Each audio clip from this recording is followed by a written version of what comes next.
الرحمن الرحيم ألف لام ميم ذلك الكتاب لا ريب فيه هدى للمتقين الذين يؤمنون بالغيب ويقيمون الصلاة ومما رزقناهم ينفقون والذين يؤمنون بما أنزل إليك وما أنزل من قبلك وبالآخرة هم يوقنون أولئك على هدى من ربهم وأولئك هم المفلحون إن الذين كفروا سواء عليهم أأنذرتهم أم لم تنذرهم لا يؤمنون ختم الله على قلوبهم وعلى سمعهم وعلى أبصارهم غشاوة ولهم عذاب عظيم ومن الناس من يقول آمنا بالله وباليوم الآخر وما هم بمؤمنين يخادعون الله والذين آمنوا وما يخدعون إلا أنفسهم وما يشعرون في قلوبهم مرض فزادهم الله مرضا ولهم عذاب أليم بما كانوا يكذبون وإذا قيل لهم لا تفسدوا في الأرض قالوا إنما نحن مصلحون ألا إنهم هم المفسدون ولكن لا يشعرون وإذا قيل لهم آمنوا كما آمن الناس قالوا أنؤمن كما آمن السفهاء ألا إنهم هم السفهاء ولكن لا يعلمون وإذا لقوا الذين آمنوا قالوا آمنا وإذا خلوا إلى شياطينهم قالوا إنا معكم إنما نحن مستهزئون الله يستهزئ بهم ويمدهم في طغيانهم يعمهون أولئك الذين اشتروا الضلالة بالهدى فما ربحت تجارتهم وما كانوا مهتدين مثلهم كمثل الذي استوقد نارا فلما أضاءت ما حوله ذهب الله بنورهم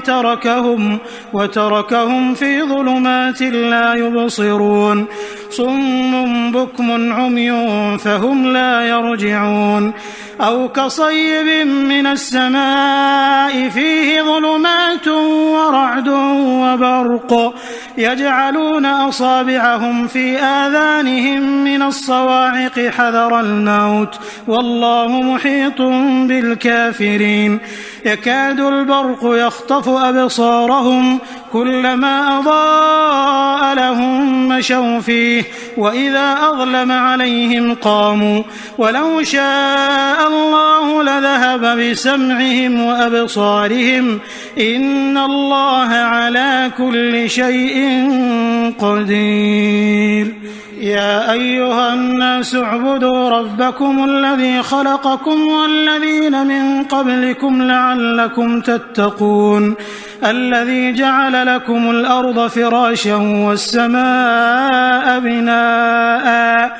وأنزل من السماء ماء فأخرج به من الثمرات رزقا لكم فلا تجعلوا لله أندادا وأنتم تعلمون وإن كنتم في ريب مما نزلنا على عبدنا فأتوا بسورة من مثله وادعوا شهداءكم من دون الله إن كنتم صادقين فإن لم تفعلوا ولن تفعلوا فاتقوا النار التي وقودها الناس والحجارة أعدت للكافرين وبشر الذين آمنوا وعملوا الصالحات أن لهم جنات تجري من تحتها الأنهار كلما رزقوا منها من ثمرة رزقا قالوا هذا الذي رزقنا من قبل وأتوا به متشابها ولهم فيها أزواج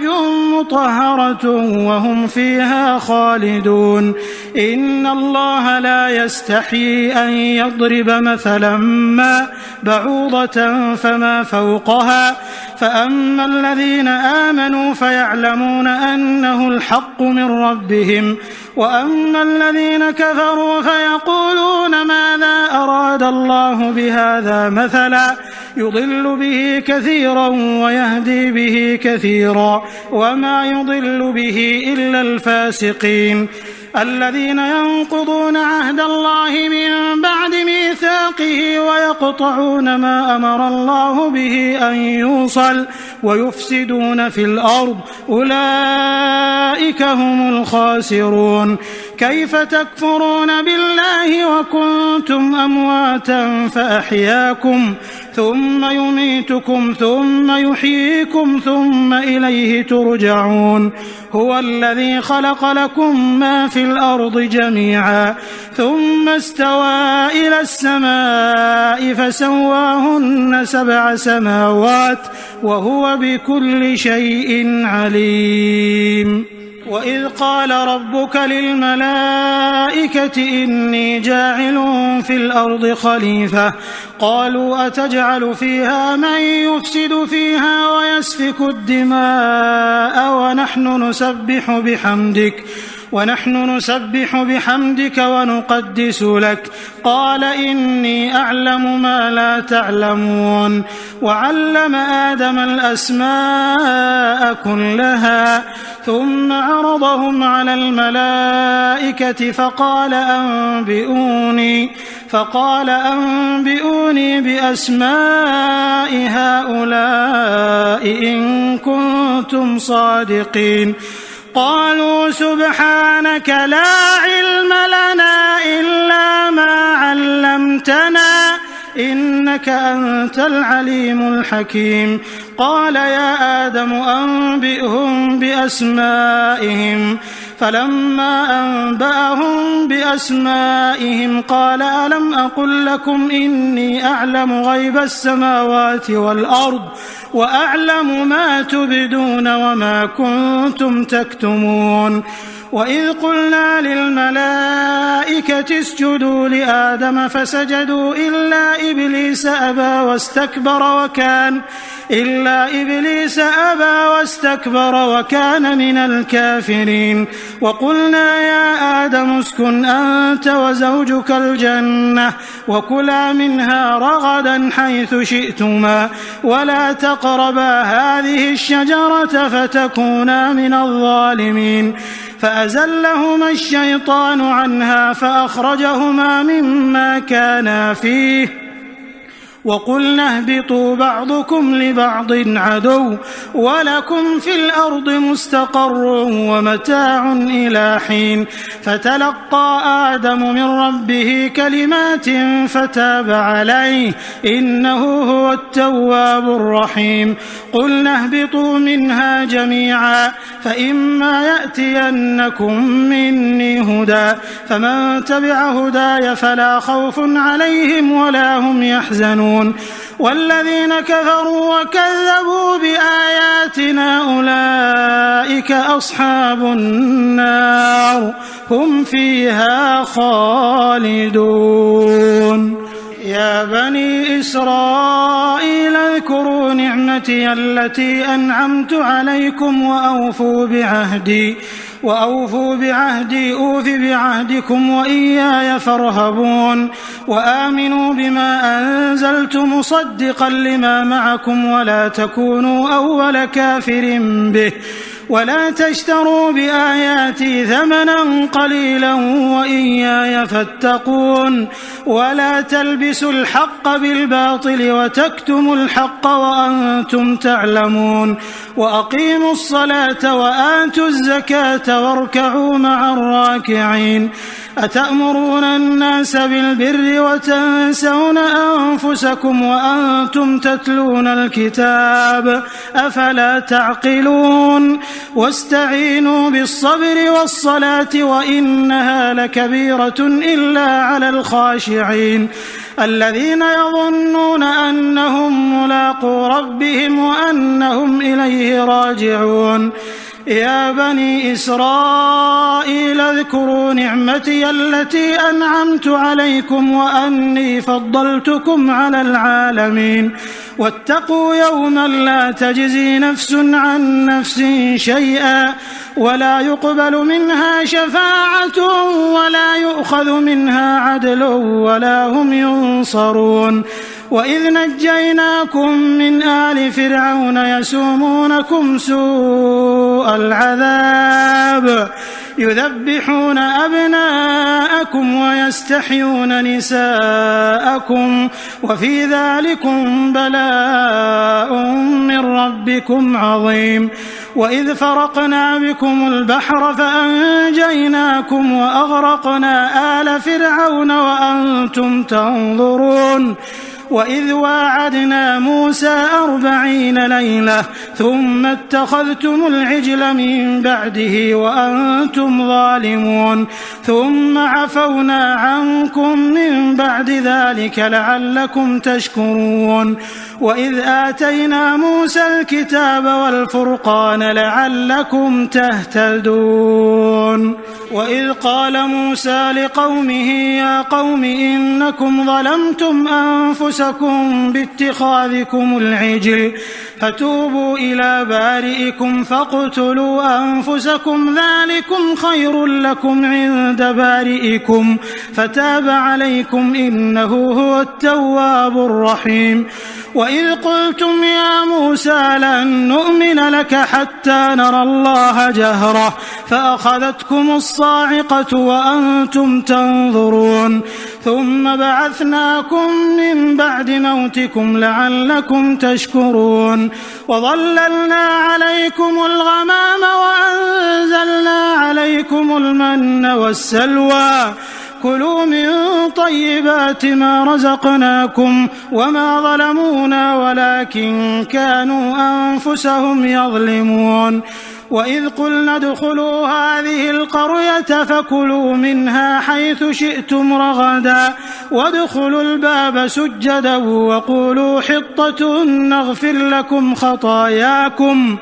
وسنزيد المحسنين فبدل الذين ظلموا قولا غير الذي قيل لهم فأنزلنا على الذين ظلموا رجزا من السماء بما كانوا يفسقون وإذ استسقى موسى لقومه فقلنا اضرب بعصاك الحجر فانفجرت منه 12 عينا قد علم كل أناس مشربهم كلوا واشربوا من رزق الله ولا تعثوا في الأرض مفسدين وإذ قلتم يا موسى لن نصبر على طعام واحد فادع لنا ربك يخرج لنا مما تنبت الأرض من بقلها وقثائها وفومها وعدسها وبصلها قال أتستبدلون الذي هو أدنى بالذي هو خير اهبطوا مصرا فإن لكم ما سألتم وضربت عليهم الذلة والمسكنة وباءوا بغضب من الله ذلك بأنهم كانوا يكفرون بآيات الله ويقتلون النبيين بغير الحق ذلك بما عصوا وكانوا يعتدون إن الذين آمنوا والذين هادوا والنصارى والصابئين من آمن بالله واليوم الآخر وعمل صالحا فلهم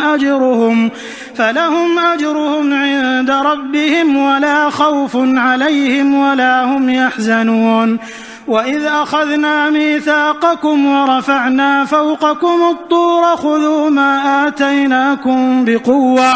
واذكروا ما فيه لعلكم تتقون ثم توليتم من بعد ذلك فلولا فضل الله عليكم ورحمته لكنتم من الخاسرين ولقد علمتم الذين اعتدوا منكم في السبت فقلنا لهم كونوا قردة خاسئين فجعلناها نكالا لما بين يديها وما خلفها وموعظة للمتقين. وإذ قال موسى لقومه إن الله يأمركم أن تذبحوا بقرة قالوا أتتخذنا هزوا قال أعوذ بالله أن أكون من الجاهلين قالوا ادع لنا ربك يبين لنا ما هي قال إنه يقول إنها بقرة لا فارض ولا بكر عوان بين ذلك فافعلوا ما تؤمرون قالوا ادع لنا ربك يبين لنا ما لونها قال إنه يقول إنها بقرة صفراء فاقع لونها تسر الناظرين قالوا ادع لنا ربك يبين لنا ما هي إن البقرة شابه علينا وإنا إن شاء الله لمهتدون قال إنه يقول إنها بقرة لا ذلول تثير الأرض ولا تسقي الحرث مسلمة لا شية فيها قالوا الآن جئت بالحق فذبحوها وما كادوا يفعلون وإذ قتلتم نفسا فادارأتم فيها والله مخرج ما كنتم تكتمون فقلنا اضربوه ببعضها كذلك يحيي الله الموتى ويريكم آياته لعلكم تعقلون ثم قست قلوبكم من بعد ذلك فهي كالحجارة أو أشد قسوة وإن من الحجارة لما يتفجر منه الأنهار وإن منها لما يشقق فيخرج منه الماء وإن منها لما يهبط من خشية الله وما الله بغافل عما تعملون أفتطمعون أن يؤمنوا لكم وقد كان فريق منهم يسمعون كلام الله ثم يحرفونه من بعد ما عقلوه وهم يعلمون وإذا لقوا الذين آمنوا قالوا آمنا وإذا خلا بعضهم إلى بعض قالوا أتحدثونهم بما فتح الله عليكم ليحاجوكم به عند ربكم أفلا تعقلون أولا يعلمون أن الله يعلم ما يسرون وما يعلنون ومنهم أميون لا يعلمون الكتاب إلا أماني وإن هم إلا يظنون فويل للذين يكتبون الكتاب بأيديهم ثم يقولون هذا من عند الله ليشتروا به ثمنا قليلا فويل لهم مما كتبت أيديهم وويل لهم مما يكسبون وقالوا لن تمسنا النار إلا أياما معدودة قل أتخذتم عند الله عهدا فلن يخلف الله عهده أم تقولون على الله ما لا تعلمون بلى من كسب سيئة وأحاطت به خطيئته فأولئك أصحاب النار هم فيها خالدون والذين آمنوا وعملوا الصالحات أولئك أصحاب الجنة هم فيها خالدون وإذ أخذنا ميثاق بني إسرائيل لا تعبدون إلا الله وبالوالدين إحسانا وبالوالدين إحسانا وذي القربى واليتامى والمساكين وقولوا للناس حسنا وأقيموا الصلاة وآتوا الزكاة ثم توليتم إلا قليلا منكم وأنتم معرضون وإذ أخذنا ميثاقكم لا تسفكون دماءكم ولا تخرجون أنفسكم من دياركم ثم أقررتم وأنتم تشهدون ثم أنتم هؤلاء تقتلون أنفسكم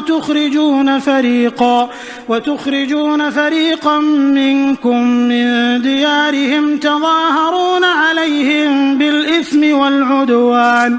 وإن يأتوكم أسارى تفادوهم وهو محرم عليكم إخراجهم أفتؤمنون ببعض الكتاب وتكفرون ببعض فما جزاء من يفعل ذلك منكم إلا خزي في الحياة الدنيا ويوم القيامة يردون إلى أشد العذاب وما الله بغافل عما تعملون أولئك الذين اشتروا الحياة الدنيا بالآخرة فلا يخفف عنهم العذاب ولا هم ينصرون ولقد آتينا موسى الكتاب وقفينا من بعده بالرسل وآتينا عيسى ابن مريم البينات وأيدناه بروح القدس أفكلما جاءكم رسول بما لا تهوى أنفسكم استكبرتم ففريقا كذبتم وفريقا تقتلون وقالوا قلوبنا غلف بل لعنهم الله بكفرهم فقليلا ما يؤمنون ولما جاءهم كتاب من عند الله مصدق لما معهم وكانوا من قبل يستفتحون على الذين كفروا فلما جاءهم ما عرفوا كفروا به فلعنة الله على الكافرين بئس ما اشتروا به أنفسهم أن يكفروا بما أنزل الله بغيا أن ينزل الله من فضله على من يشاء من عباده فباءوا بغضب على غضب وللكافرين عذاب مهين وإذا قيل لهم آمنوا بما أنزل الله قالوا نؤمن بما أنزل علينا ويكفرون بما وراءه وهو الحق مصدقا لما معهم قل فلم تقتلون أنبياء الله من قبل إن كنتم مؤمنين ولقد جاءكم موسى بالبينات ثم اتخذتم العجل من بعده وأنتم ظالمون وإذ أخذنا ميثاقكم ورفعنا فوقكم الطور خذوا ما آتيناكم بقوة واسمعوا قالوا سمعنا وعصينا وأشربوا في قلوبهم العجل بكفرهم قل بئس ما يأمركم به إيمانكم إن كنتم مؤمنين قل إن كانت لكم الدار الآخرة عند الله خالصة من دون الناس فتمنوا الموت إن كنتم صادقين ولن يتمنوه أبدا بما قدمت أيديهم والله عليم بالظالمين ولتجدنهم أحرص الناس على حياة ومن الذين أشركوا يود أحدهم لو يعمر 1000 سنة وما هو بمزحزحه من العذاب أن يعمر والله بصير بما يعملون قل من كان عدوا لجبريل فإنه نزله على قلبك بإذن الله مصدقا لما بين يديه وهدى وبشرى للمؤمنين. من كان عدوا لله وملائكته ورسله وجبريل وميكال فإن الله عدو للكافرين. ولقد أنزلنا إليك آيات بينات وما يكفر بها إلا الفاسقون. أوكلما عاهدوا عهدا نبذه فريق منهم بل أكثرهم لا يؤمنون.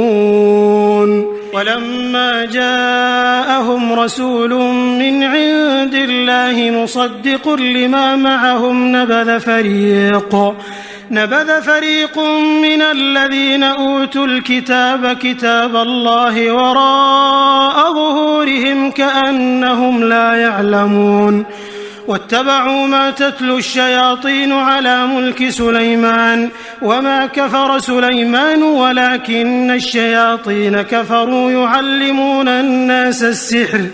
وما أنزل على الملكين ببابل هاروت وماروت وما يعلمان من أحد حتى يقولا إنما نحن فتنة فلا تكفر فيتعلمون منهما ما يفرقون به بين المرء وزوجه وما هم بضارين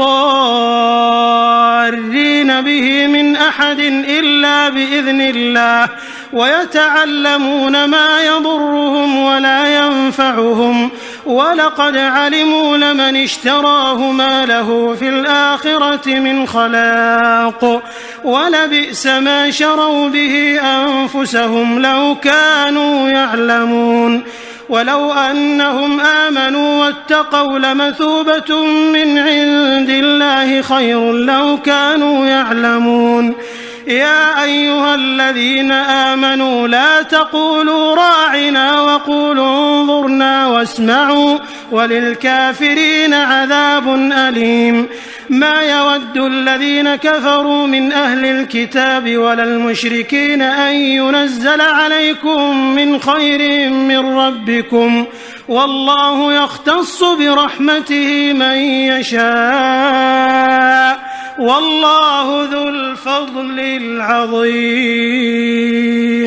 ما ننسخ من آية أو ننسها نأت بخير منها أو مثلها. ألم تعلم أن الله على كل شيء قدير.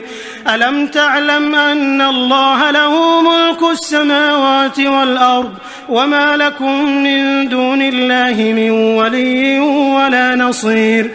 أم تريدون أن تسألوا رسولكم كما سئل موسى من قبل ومن يتبدل الكفر بالإيمان فقد ضل سواء السبيل. ود كثير من أهل الكتاب لو يردونكم من بعد إيمانكم كفارا حسدا من عند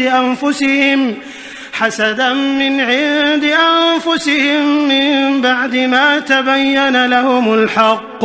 فاعفوا واصفحوا حتى يأتي الله بأمره إن الله على كل شيء قدير. وأقيموا الصلاة وآتوا الزكاة وما تقدموا لأنفسكم من خير تجدوه عند الله إن الله بما تعملون بصير. وقالوا لن يدخل الجنة إلا من كان هودا أو نصارى تلك أمانيهم قل هاتوا برهانكم إن كنتم صادقين. بلى من أسلم وجهه لله وهو محسن فله أجره عند ربه ولا خوف عليهم ولا هم يحزنون. وقالت اليهود ليست النصارى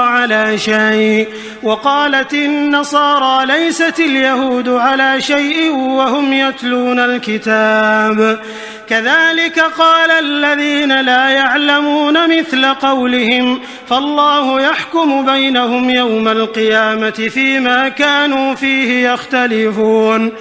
ومن أظلم ممن منع مساجد الله أن يذكر فيها اسمه وسعى في خرابها أولئك ما كان لهم أن يدخلوها إلا خائفين لهم في الدنيا خزي ولهم في الآخرة عذاب عظيم ولله المشرق والمغرب فأينما تولوا فثم وجه الله إن الله واسع عليم وقالوا اتخذ الله ولدا سبحانه بل له ما في السماوات والأرض كل له قانتون بديع السماوات والأرض وإذا قضى أمرا فإنما يقول له كن فيكون وقال الذين لا يعلمون لولا يكلمنا الله أو تأتينا آية كذلك قال الذين من قبلهم مثل قولهم تشابهت قلوبهم قد بينا الآيات لقوم يوقنون إنا أرسلناك بالحق بشيرا ونذيرا ولا تسأل عن أصحاب الجحيم ولن ترضى عنك اليهود ولا النصارى حتى تتبع ملتهم قل إن هدى الله هو الهدى ولئن اتبعت أهواءهم بعد الذي جاءك من العلم ما لك من الله من ولي ولا نصير الذين آتيناهم الكتاب يتلونه حق تلاوته أولئك يؤمنون به ومن يكفر به فأولئك هم الخاسرون يا بني إسرائيل اذكروا نعمتي التي أنعمت عليكم وأني فضلتكم على العالمين واتقوا يوما لا تجزي نفس عن نفس شيئا ولا يقبل منها عدل ولا تنفعها شفاعة ولا هم ينصرون وإذ ابتلى إبراهيم ربه بكلمات فأتمهم قال إني جاعلك للناس إماما قال ومن ذريتي قال لا ينال عهد الظالمين وإذ جعلنا البيت مثابة للناس وأمنا واتخذوا من مقام إبراهيم مصلى وعهدنا إلى إبراهيم وإسماعيل أن طهرا بيتي للطائفين والعاكفين والركع السجود وإذ قال إبراهيم رب اجعل هذا بلدا آمنا وارزق أهله من الثمرات من آمن منهم بالله واليوم الآخر قال ومن كفر فأمتعه قليلا ثم أضطره إلى عذاب النار وبئس المصير وإذ يرفع إبراهيم القواعد من البيت وإسماعيل ربنا تقبل منا إنك أنت السميع العليم ربنا واجعلنا مسلمين لك ومن ذريتنا أمة مسلمة لك وأرنا مناسكنا وتب علينا إنك أنت التواب الرحيم ربنا وابعث فيهم رسولا منهم يتلو عليهم آياتك ويعلمهم الكتاب والحكمة ويزكيهم إنك أنت العزيز الحكيم ومن يرغب عن ملة إبراهيم إلا من سفه نفسه ولقد اصطفيناه في الدنيا وإنه في الآخرة لمن الصالحين إذ قال له ربه أسلم قال أسلمت لرب العالمين ووصى بها إبراهيم بنيه ويعقوب يا بني إن الله اصطفى لكم الدين فلا تموتن إلا وأنتم مسلمون أم كنتم شهداء إذ حضر يعقوب الموت إذ قال لبنيه ما تعبدون من بعدي قالوا نعبد إلهك وإله آبائك إبراهيم وإسماعيل وإسحاق إلها واحدا ونحن له مسلمون تلك أمة قد خلت لها ما كسبت ولكم ما كسبتم ولا تسألون عما كانوا يعملون وقالوا كونوا هودا أو نصارى تهتدوا قل بل ملة إبراهيم حنيفا وما كان من المشركين قولوا آمنا بالله وما أنزل إلينا وما أنزل إلى إبراهيم وإسماعيل وإسحاق ويعقوب والأسباط وما أوتي موسى وعيسى وما أوتي النبيون من ربهم لا نفرق بين أحد منهم ونحن له مسلمون فإن آمنوا بمثل ما آمنتم به فقد اهتدوا وإن تولوا فإنما هم في شقاق فسيكفيكهم الله وهو السميع العليم صبغة الله ومن أحسن من الله صبغة ونحن له عابدون قل أتحاجوننا في الله وهو ربنا وربكم ولنا أعمالنا ولكم أعمالكم ونحن له مخلصون أم تقولون إن إبراهيم وإسماعيل وإسحاق ويعقوب والأسباط كانوا هودا أو نصارى قل أأنتم أعلم أم الله ومن أظلم ممن كتم شهادة عنده من الله وما الله بغافل عما تعملون تلك أمة قد خلت لها ما كسبت ولكم ما كسبتم ولا تسألون عما كانوا يعملون سيقول السفهاء من الناس ما ولاهم عن قبلتهم التي كانوا عليها قل لله المشرق والمغرب يهدي من يشاء إلى صراط مستقيم وكذلك جعلناكم أمة وسطا لتكونوا شهداء على الناس ويكون الرسول عليكم شهيدا وما جعلنا القبلة التي كنت عليها إلا لنعلم من يتبع الرسول ممن ينقلب على عقبيه وإن كانت لكبيرة إلا على الذين هدى الله وما كان الله ليضيع إيمانكم إن الله بالناس لرؤوف رحيم قد نرى تقلب وجهك في السماء فلنولينك قبلة ترضاها فول وجهك شطر المسجد الحرام وحيث ما كنتم فولوا وجوهكم شطره وإن الذين أوتوا الكتاب ليعلمون أنه الحق من ربهم وما الله بغافل عما يعملون ولئن أتيت الذين أوتوا الكتاب بكل آية ما تبعوا قبلتك وما أنت بتابع قبلتهم وما بعضهم بتابع قبلة بعض ولئن اتبعت أهواءهم من بعد ما جاءك من العلم إنك إذا لمن الظالمين الذين آتيناهم الكتاب يعرفونه كما يعرفون أبناءهم وإن فريقا منهم ليكتمون الحق وهم يعلمون الحق من ربك فلا تكونن من الممترين ولكل وجهة هو موليها فاستبقوا الخيرات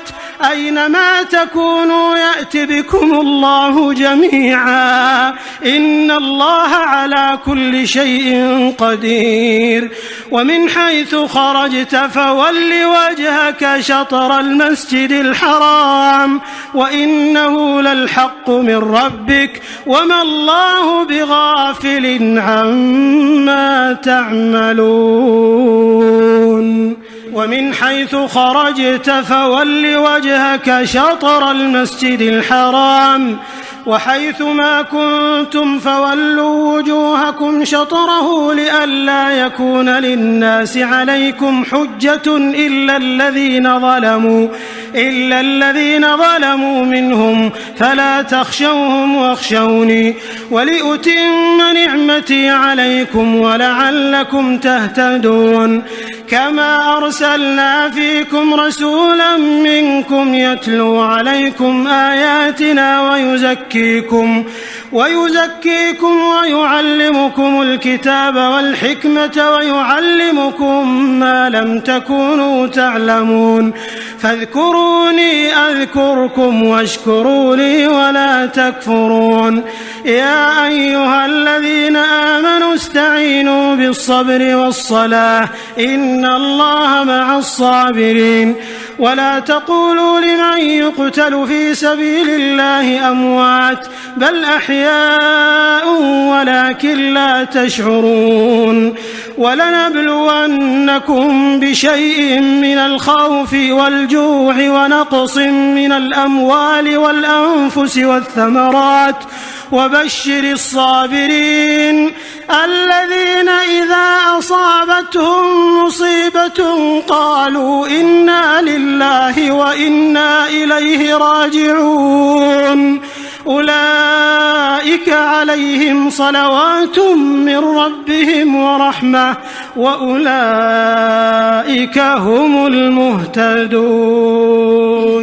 إن الصفا والمروة من شعائر الله فمن حج البيت أو اعتمر فلا جناح عليه أن يطوف بهما ومن تطوع خيرا فإن الله شاكر عليم إن الذين يكتمون ما أنزلنا من البينات والهدى من بعد ما بيناه للناس في الكتاب أولئك يلعنهم الله ويلعنهم اللاعنون إلا الذين تابوا وأصلحوا وبينوا فأولئك أتوب عليهم وأنا التواب الرحيم إن الذين كفروا وماتوا وهم كفار أولئك عليهم لعنة الله والملائكة والناس أجمعين خالدين فيها لا يخفف عنهم العذاب ولا هم ينظرون وإلهكم إله واحد لا إله إلا هو الرحمن الرحيم إن في خلق السماوات والأرض واختلاف الليل والنهار والفلك التي تجري في البحر بما ينفع الناس وما أنزل الله من السماء من ماء فأحيا به الأرض بعد موتها وبث فيها من كل دابة وتصريف الرياح والسحاب المسخر بين السماء والأرض لآيات لقوم يعقلون ومن الناس من يتخذ من دون الله أندادا يحبونهم كحب الله والذين آمنوا أشد حبا لله ولو يرى الذين ظلموا إذ يرون العذاب أن القوة لله جميعا وأن الله شديد العذاب إذ تبرأ الذين اتبعوا من الذين اتبعوا ورأوا العذاب وتقطعت بهم الأسباب وقال الذين اتبعوا لو أن لنا كرة فنتبرأ منهم كما تبرأوا منا كذلك يريهم الله أعمالهم حسرات عليهم وما هم بخارجين من النار يا أيها الناس كلوا مما في الأرض حلالا طيبا ولا تتبعوا خطوات الشيطان إنه لكم عدو مبين إنما يأمركم بالسوء والفحشاء وأن تقولوا على الله ما لا تعلمون وإذا قيل لهم اتبعوا ما أنزل الله قالوا بل نتبع ما ألفينا عليه آباءنا أولو كان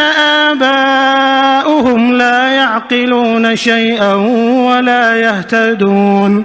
ومثل الذين كفروا كمثل الذي ينعق بما لا يسمع إلا دعاء ونداء صم بكم عمي فهم لا يعقلون يا أيها الذين آمنوا كلوا من طيبات ما رزقناكم واشكروا لله إن كنتم إياه تعبدون إنما حرم عليكم الميتة والدم ولحم الخنزير وما أهل به لغير الله فمن اضطر غير باغ ولا عاد فلا إثم عليه إن الله غفور رحيم إن الذين يكتمون ما أنزل الله من الكتاب ويشترون به ثمنا قليلا أولئك ما يأكلون في بطونهم إلا النار ولا يكلمهم الله يوم القيامة ولا يزكيهم ولهم عذاب أليم أولئك الذين اشتروا الضلالة بالهدى والعذاب بالمغفرة فما أصبرهم على النار ذلك بأن الله نزل الكتاب بالحق وإن الذين اختلفوا في الكتاب لفي شقاق بعيد ليس البر أن تولوا وجوهكم قبل المشرق والمغرب ولكن البر من آمن بالله واليوم الآخر والملائكة والكتاب والنبيين وآتى المال على حبه ذوي القربى واليتامى والمساكين وابن السبيل والسائلين وفي الرقاب وأقام الصلاة وآتى الزكاة والموفون بعهدهم إذا عاهدوا والصابرين في البأساء والضراء وحين البأس أولئك الذين صدقوا وأولئك هم المتقون يا أيها الذين آمنوا كتب عليكم القصاص في القتلى الحر بالحر والعبد بالعبد والأنثى بالأنثى فمن عفي له من أخيه شيء فاتباع بالمعروف وأداء إليه بإحسان ذلك تخفيف من ربكم ورحمة فمن اعتدى بعد ذلك فله عذاب أليم ولكم في القصاص حياة يا أولي الألباب لعلكم تتقون كتب عليكم إذا حضر أحدكم الموت إن ترك خيرا الوصية للوالدين والأقربين بالمعروف حقا على المتقين فمن بدله بعدما سمعه فإنما إثمه على الذين يبدلونه إن الله سميع عليم فمن خاف من موص جنفا أو إثما فأصلح بينهم فلا إثم عليه إن الله غفور رحيم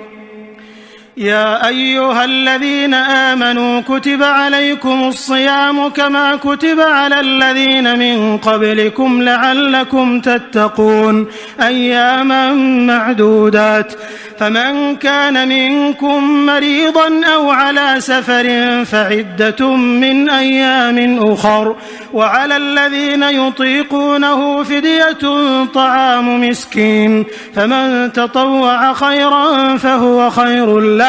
وأن تصوموا خير لكم إن كنتم تعلمون شهر رمضان الذي أنزل فيه القرآن هدى للناس وبينات من الهدى والفرقان فمن شهد منكم الشهر فليصم ومن كان مريضا أو على سفر فعدة من أيام أخر يريد الله بكم اليسر ولا يريد بكم العسر ولتكملوا العدة ولتكبروا الله على ما هداكم ولعلكم تشكرون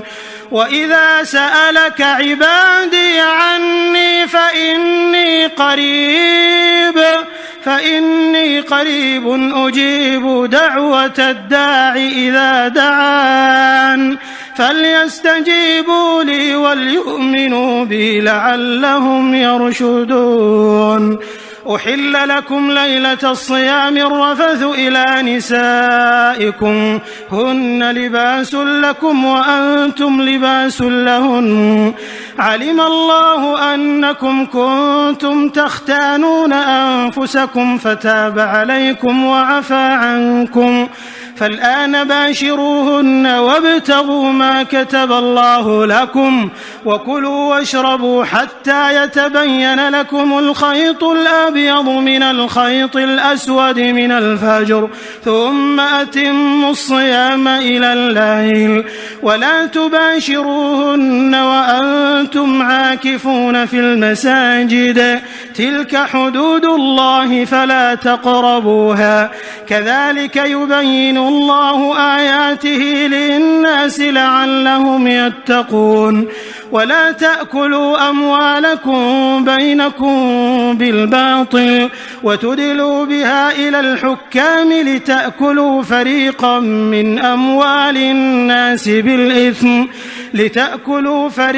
من أموال الناس بالإثم وأنتم تعلمون يسألونك عن الأهلة قل هي مواقيت للناس والحج وليس البر بأن تأتوا البيوت من ظهورها ولكن البر من اتقى وأتوا البيوت من أبوابها واتقوا الله لعلكم تفلحون وقاتلوا في سبيل الله الذين يقاتلونكم ولا تعتدوا إن الله لا يحب المعتدين وقتلوهم حيث ثقفتموهم وأخرجوهم من حيث أخرجوكم والفتنة أشد من القتل ولا تقاتلوهم عند المسجد الحرام حتى يقاتلوكم فيه فإن قاتلوكم فاقتلوهم كذلك جزاء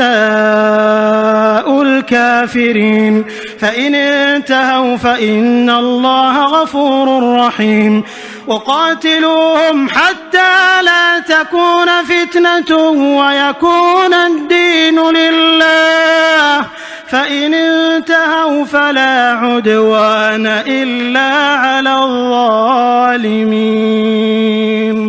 الشهر الحرام بالشهر الحرام والحرمات قصاص فمن اعتدى عليكم فاعتدوا عليه بمثل ما اعتدى عليكم واتقوا الله واعلموا أن الله مع المتقين وأنفقوا في سبيل الله ولا تلقوا بأيديكم إلى التهلكة وأحسنوا إن الله يحب المحسنين وأتموا الحج والعمرة لله فإن أحصرتم فما استيسر من الهدي ولا تحلقوا رؤوسكم حتى يبلغ الهدي محله فمن كان منكم مريضا أو به أذى من رأسه ففدية من صيام أو صدقة أو نسك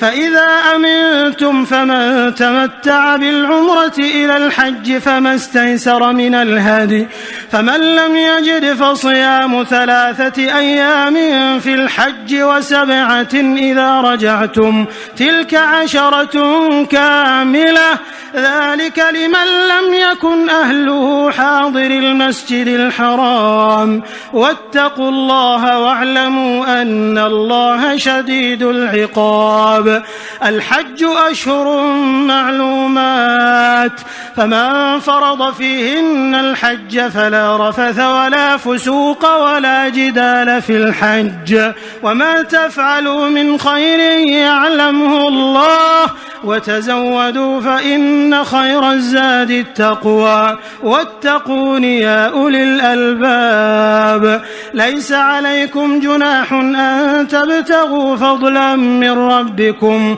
فإذا أفضتم من عرفات فاذكروا الله عند المشعر الحرام واذكروه كما هداكم وإن كنتم من قبله لمن الضالين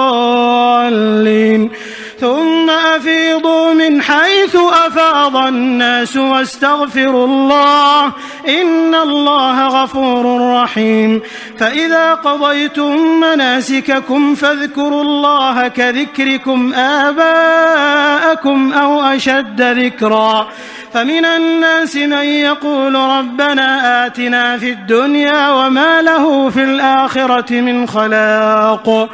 ومنهم من يقول ربنا آتنا في الدنيا حسنة وفي الآخرة حسنة وقنا عذاب النار أولئك لهم نصيب مما كسبوا والله سريع الحساب واذكروا الله في أيام معدودات فمن تعجل في يومين فلا إثم عليه ومن تأخر فلا إثم عليه لمن اتقى واتقوا الله واعلموا أنكم إليه تحشرون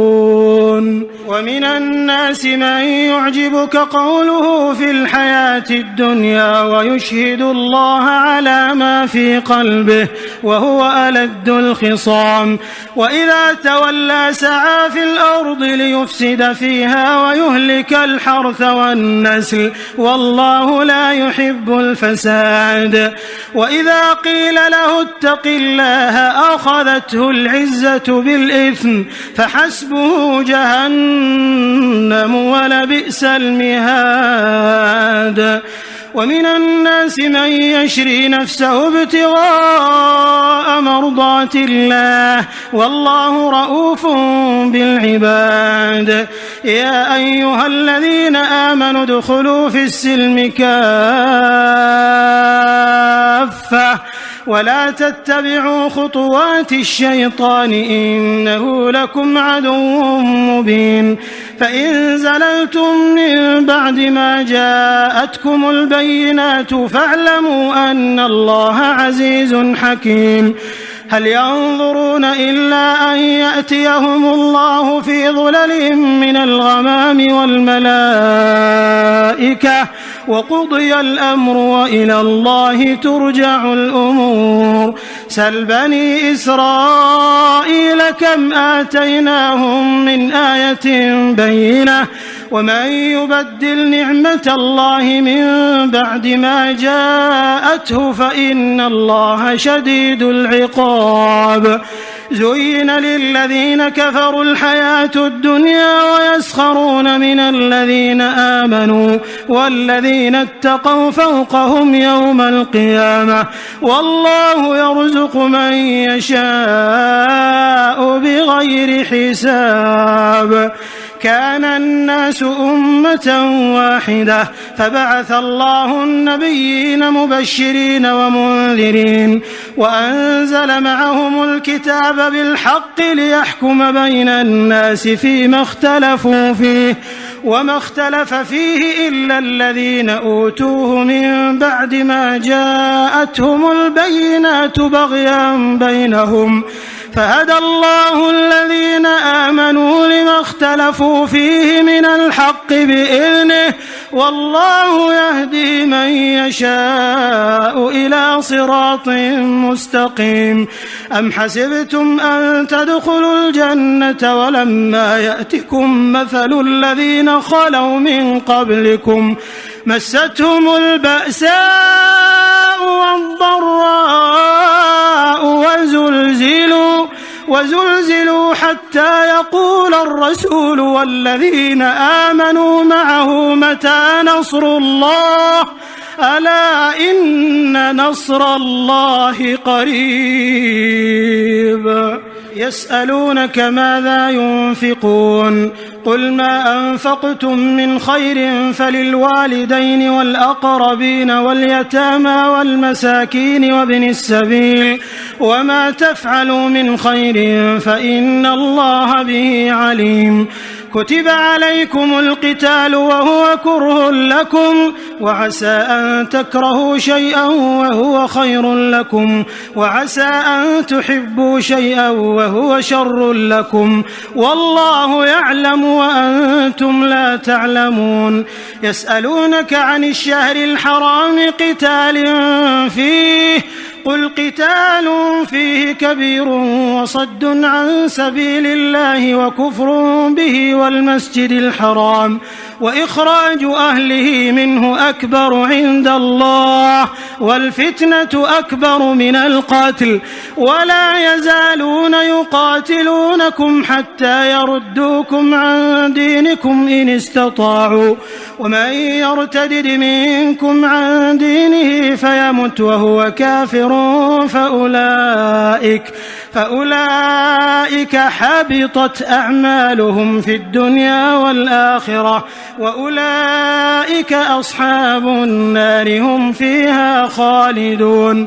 إن الذين آمنوا والذين هاجروا وجاهدوا في سبيل الله أولئك يرجون رحمة الله والله غفور رحيم. يسألونك عن الخمر والميسر قل فيهما إثم كبير ومنافع للناس وإثمهما أكبر من نفعهما ويسألونك ماذا ينفقون قل العفو كذلك يبين الله لكم الآيات لعلكم تتفكرون في الدنيا والآخرة. ويسألونك عن اليتامى قل إصلاح لهم خير وإن تخالطوهم فإخوانكم والله يعلم المفسد من المصلح ولو شاء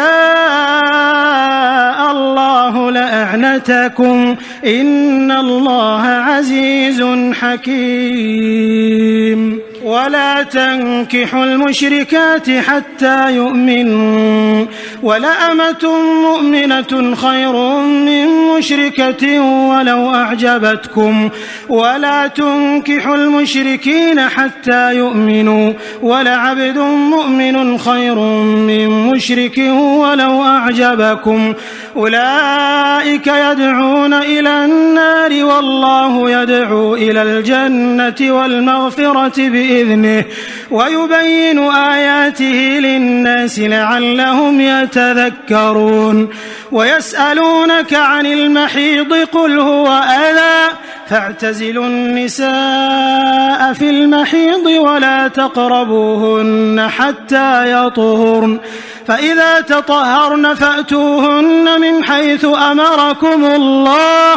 إن الله يحب التوابين ويحب المتطهرين. نساؤكم حرث لكم فأتوا حرثكم أنى شئتم وقدموا لأنفسكم واتقوا الله واعلموا أنكم ملاقوه وبشر المؤمنين. ولا تجعلوا الله عرضة لأيمانكم أن تبروا وتتقوا وتصلحوا بين الناس والله سميع عليم. لا يؤاخذكم الله باللغو في أيمانكم ولكن يؤاخذكم بما كسبت قلوبكم والله غفور حليم. للذين يؤلون من نسائهم تربص 4 أشهر فإن فاءوا فإن الله غفور رحيم وإن عزموا الطلاق فإن الله سميع عليم. والمطلقات يتربصن بأنفسهن 3 قروء ولا يحل لهن أن يكتمن ما خلق الله في أرحامهن إن كن يؤمن بالله واليوم الآخر وبعولتهن أحق بردهن في ذلك إن أرادوا إصلاحا ولهن مثل الذي عليهن بالمعروف وللرجال عليهن درجة والله عزيز حكيم. الطلاق 2 فإمساك بمعروف أو تسريح بإحسان. ولا يحل لكم أن تأخذوا مما آتيتموهن شيئا إلا أن يخافا ألا يقيما حدود الله.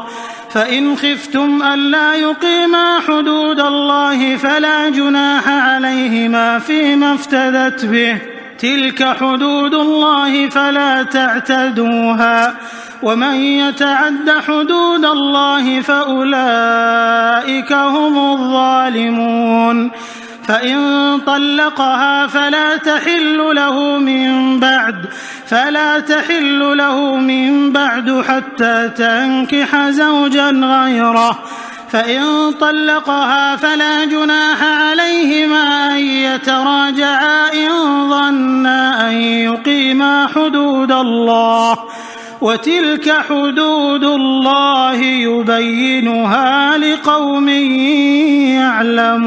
يعلمون. وإذا طلقتم النساء فبلغن أجلهن فأمسكوهن بمعروف أو سرحوهن بمعروف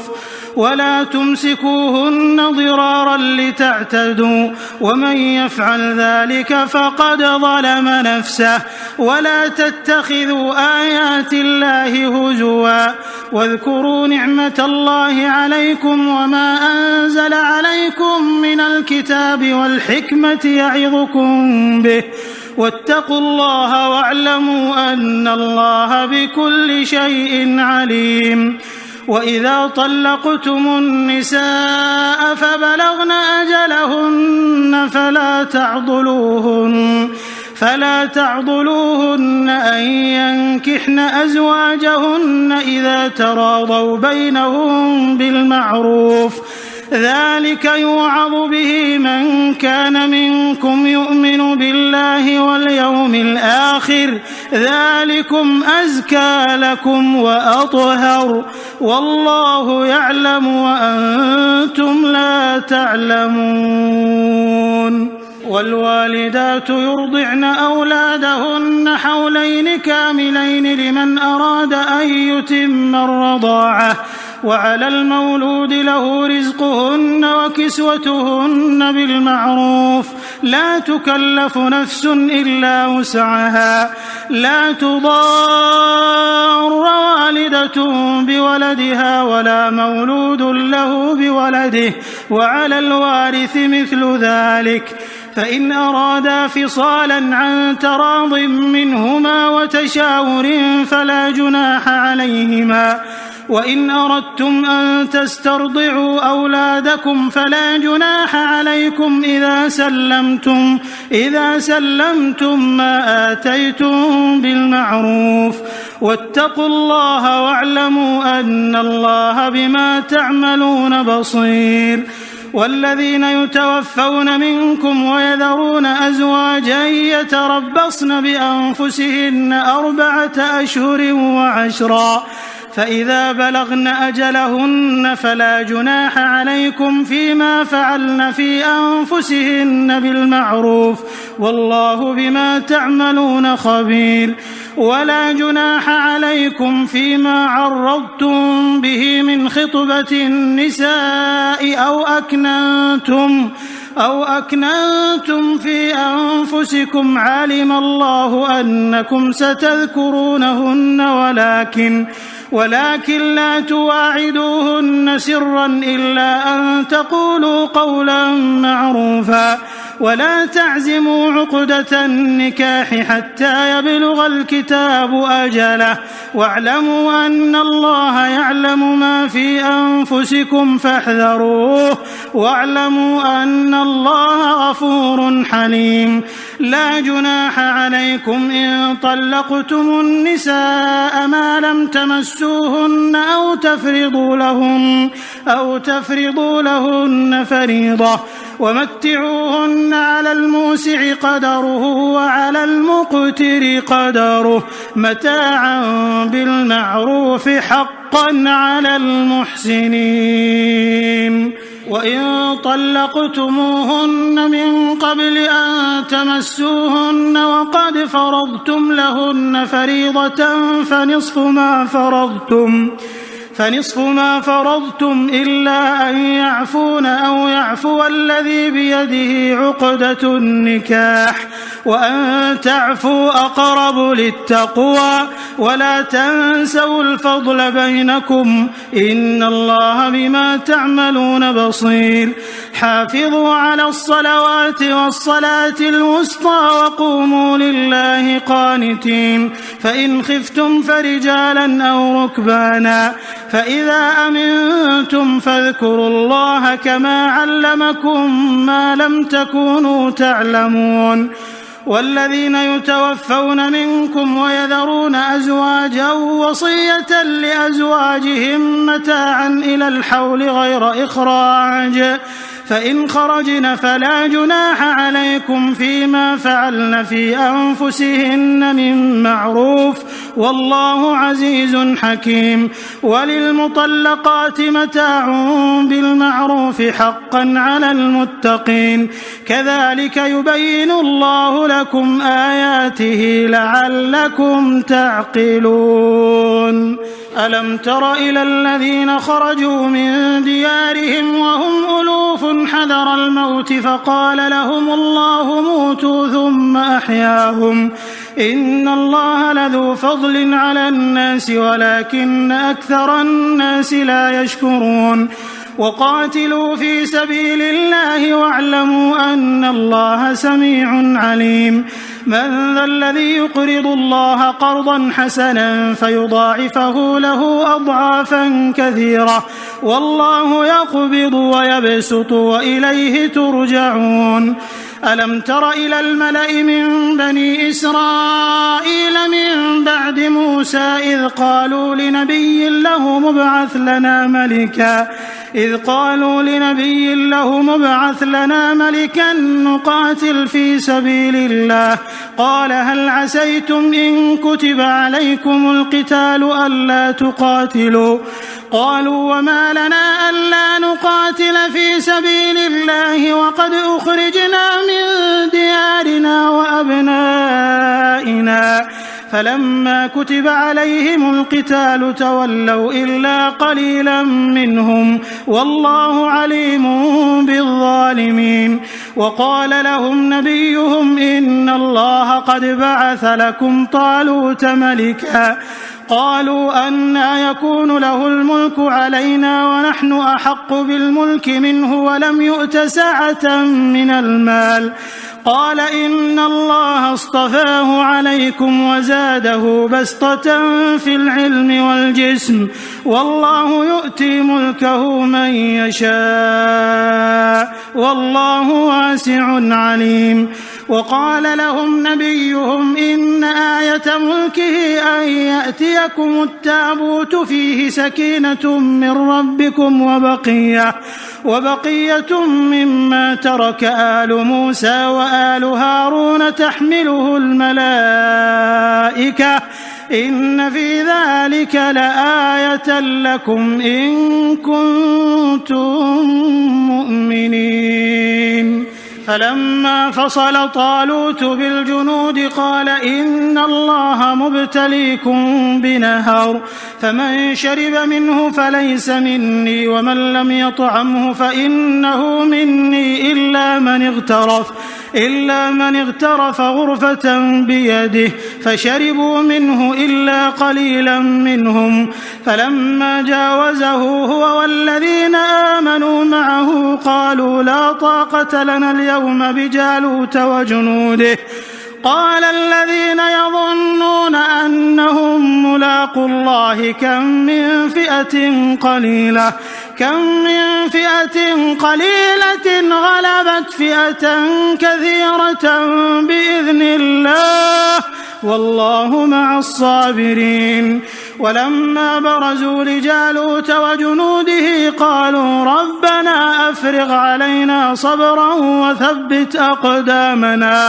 وثبت أقدامنا وانصرنا على القوم الكافرين. فهزموهم بإذن الله وقتل داود جالوت وآتاه الله الملك والحكمة وعلمه مما يشاء ولولا دفع الله الناس بعضهم ببعض لفسدت الأرض ولكن الله ذو فضل على العالمين. تلك آيات الله نتلوها عليك بالحق وإنك لمن المرسلين. تلك الرسل فضلنا بعضهم على بعض منهم من كلم الله ورفع بعضهم درجات وآتينا عيسى ابن مريم البينات وأيدناه بروح القدس ولو شاء الله ما اقتتل الذين من بعدهم من بعد ما جاءتهم البينات ولكن اختلفوا فمنهم من آمن ومنهم من كفر ولو شاء الله ما اقتتلوا ولكن الله يفعل ما يريد. يا أيها الذين آمنوا أنفقوا مما رزقناكم من قبل أن يأتي يوم لا بيع فيه ولا خلة ولا شفاعة والكافرون هم الظالمون. الله لا إله إلا هو الحي القيوم لا تأخذه سنة ولا نوم له ما في السماوات وما في الأرض من ذا الذي يشفع عنده إلا بإذنه يعلم ما بين أيديهم وما خلفهم ولا يحيطون بشيء من علمه إلا بما شاء وسع كرسيه السماوات والأرض ولا يؤوده حفظهما وهو العلي العظيم. لا إكراه في الدين قد تبين الرشد من الغي فمن يكفر بالطاغوت ويؤمن بالله فقد استمسك بالعروة الوثقى لا انفصام لها والله سميع عليم. الله ولي الذين آمنوا يخرجهم من الظلمات إلى النور والذين كفروا أولياؤهم الطاغوت يخرجونهم من النور إلى الظلمات أولئك أصحاب النار هم فيها خالدون. ألم تر إلى الذي حاج إبراهيم في ربه أن آتاه الله الملك إذ قال إبراهيم ربي الذي يحيي ويميت قال أنا أحيي وأميت قال إبراهيم فإن الله يأتي بالشمس من المشرق فأت بها من المغرب فبهت الذي كفر والله لا يهدي القوم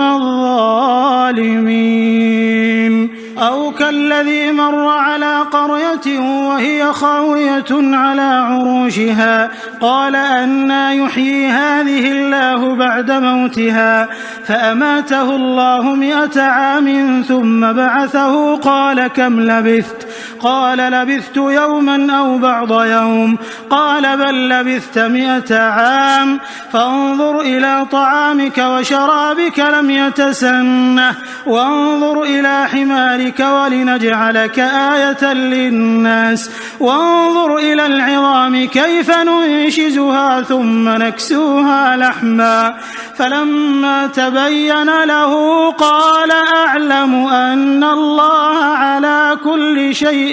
قدير.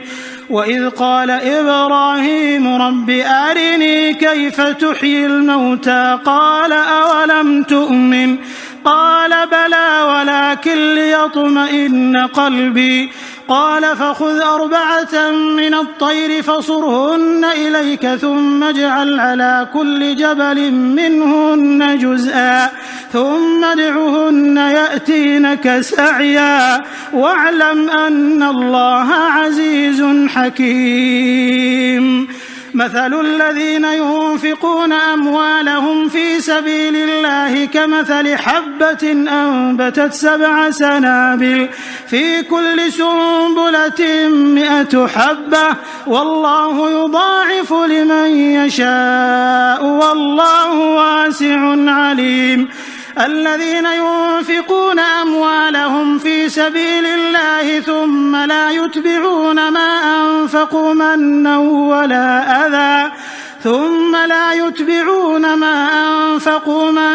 ولا أذى لهم أجرهم عند ربهم ولا خوف عليهم ولا هم يحزنون. قول معروف ومغفرة خير من صدقة يتبعها أذى والله غني حليم. يا أيها الذين آمنوا لا تبطلوا صدقاتكم بالمن والأذى كالذي ينفق ماله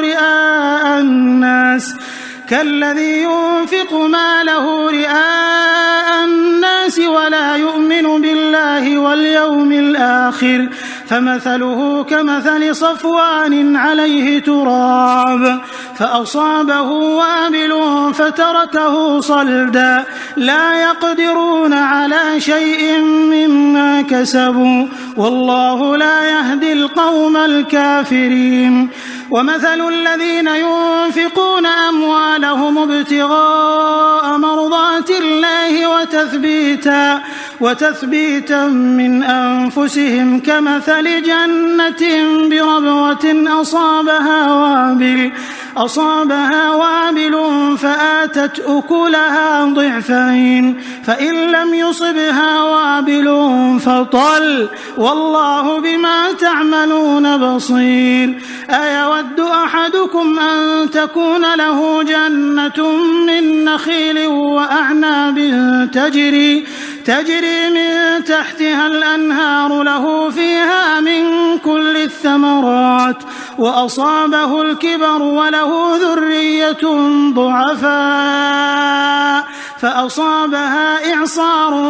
فيه نار فاحترقت كذلك يبين الله لكم الآيات لعلكم تتفكرون.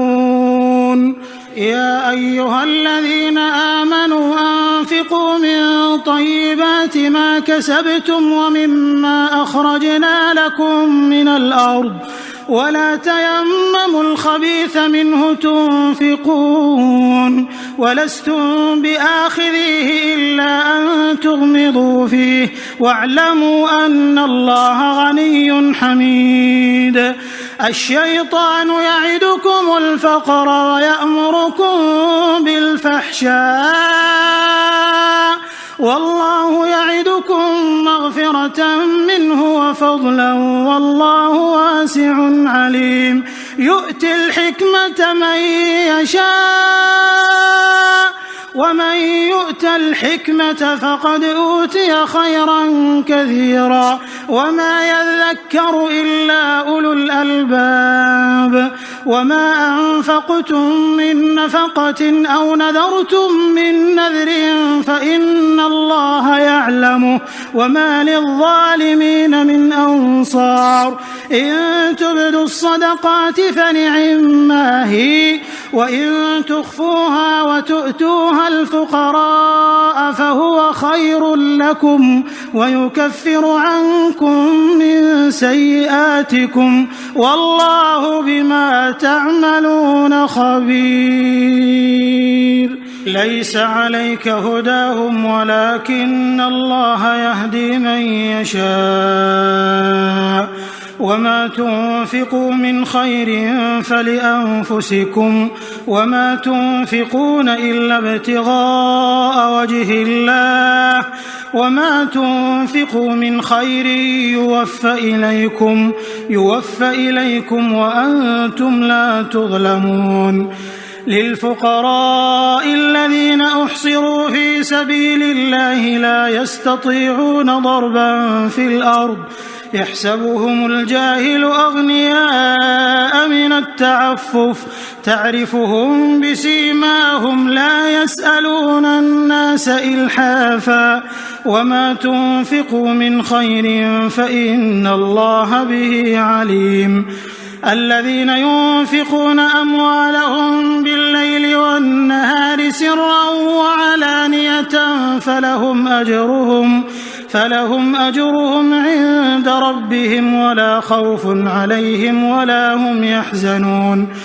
الذين يأكلون الربا لا يقومون إلا كما يقوم الذي يتخبطه الشيطان من المس ذلك بأنهم قالوا إنما البيع مثل الربا وأحل الله البيع وحرم الربا فمن جاءه موعظة من ربه فانتهى فله ما سلف وأمره إلى الله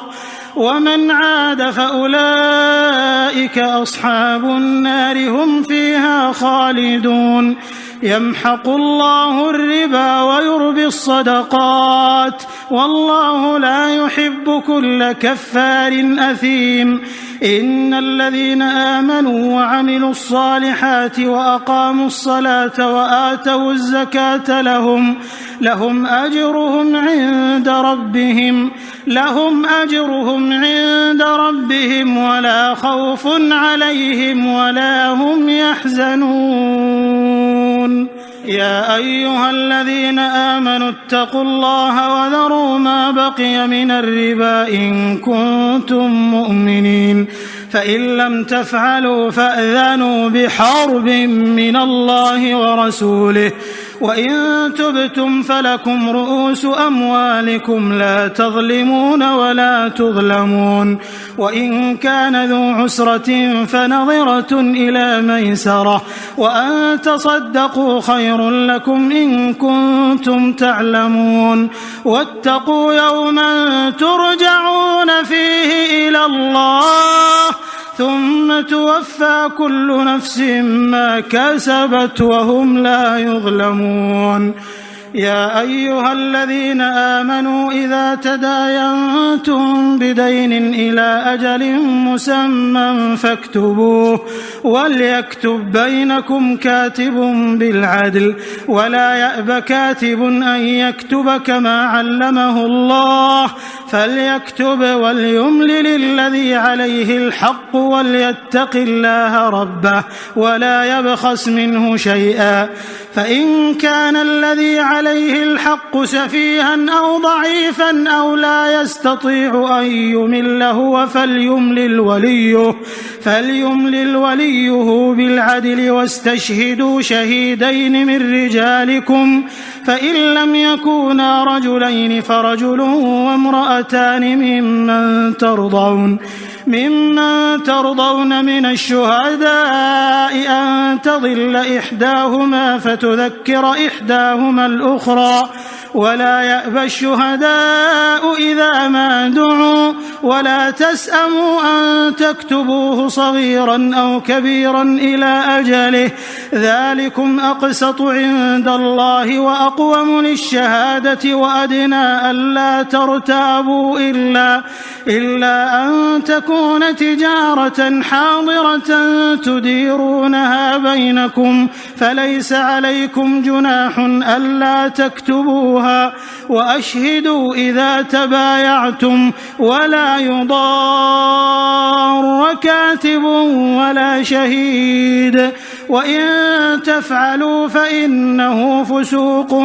بكم واتقوا الله ويعلمكم الله والله بكل شيء عليم. وإن كنتم على سفر ولم تجدوا كاتبا فرهان مقبوضة فإن أمن بعضكم بعضا فليؤد الذي ائتمن أمانته وليتق الله ربه ولا تكتموا الشهادة ومن يكتمها فإنه آثم قلبه والله بما تعملون عليم. لله ما في السماوات وما في الأرض وإن تبدوا ما في أنفسكم أو تخفوه يحاسبكم به الله فيغفر لمن يشاء ويعذب من يشاء والله على كل شيء قدير. آمن الرسول بما أنزل إليه من ربه والمؤمنون كل آمن بالله وملائكته وكتبه ورسله لا نفرق بين أحد من رسله وقالوا سمعنا وأطعنا غفرانك ربنا وإليك المصير. لا يكلف الله نفسا إلا وسعها لها ما كسبت وعليها ما اكتسبت ربنا لا تؤاخذنا إن نسينا أو أخطأنا